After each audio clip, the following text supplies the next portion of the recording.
lig. Dis onmoontlik om oor iets te skryf wat nie op die hart lê. Die gees verstuur nie. Word daar so hard gehoop, bebid dat die gedagtes met die blommetjies en bytjies van die lewe gevul sal wees. Die gebrokenheid van 'n stikkende wêreld, die kronkels van 'n wanhopige gees, sal ontwyk. Maar vir party is dit oënskynlik nie beskore nie. Sal die radiostasie onmiddellik verander, koerantblaaie vinnig omgeblaai word en dergeliks. Maar in realiteit bly in realiteit.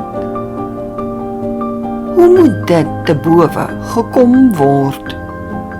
In realistiese verstand en siniese sprokiesagtigheid omvorm word, sodat daar in 'n borrel gelewe kan word, vervreem van 'n elke dagse waarheid.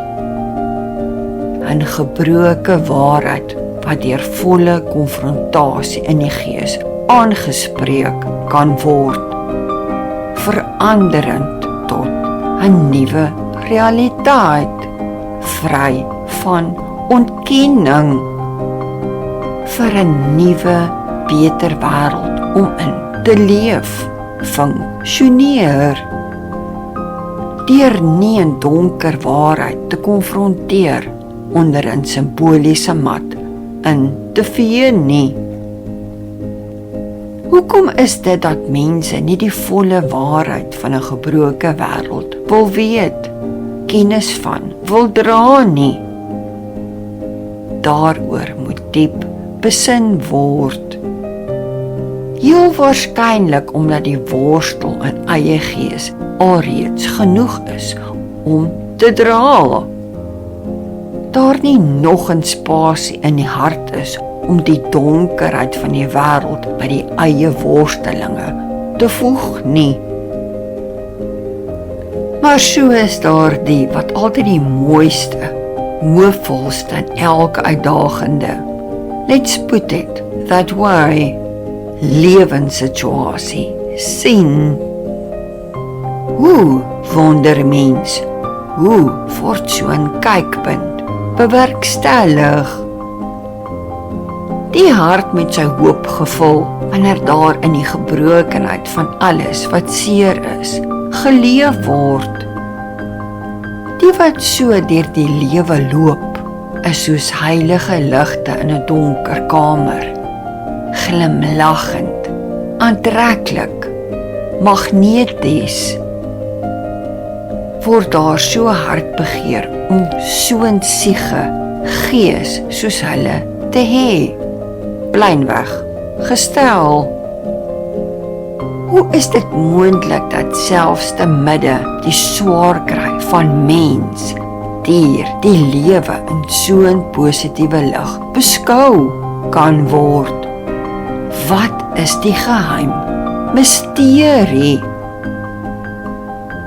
So sal daar nooit vergeet word toe 'n TV onderhoudvoerder 'n 100-jarige kosbare siel vra wat haar geheim was om so oud te kon word nie. Tell me, what is your secret for reaching this age? Was sy vraag, geparafraseer. 'n helder gelaat, glimlaggende plooilippe, entoesiastiese voorarms. Pragtig, 'n lig, oombliklik liefgehê. Up, always up. Die betekenis was duidelik. Moet nooit toelaat dat die donkerte van 'n gebroke wêreld in die gees kom neskop soos aaklige kokkerotte nie. Krioelend, waaglik, soos die woord sê, duidelik, praat, dat hy, die heilige een, die wêreld finaal oorwin het, onveranderlik. Die wese van 'n bose karakter, nooit sy intrek in 'n kwesbare gees, moet neem nie. Gee hom die pinkie, dan gryp hy die hele hand.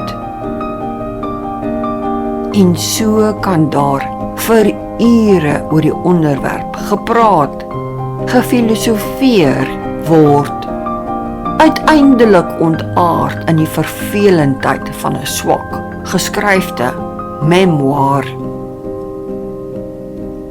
By just keeping it short, simple, without misunderstanding.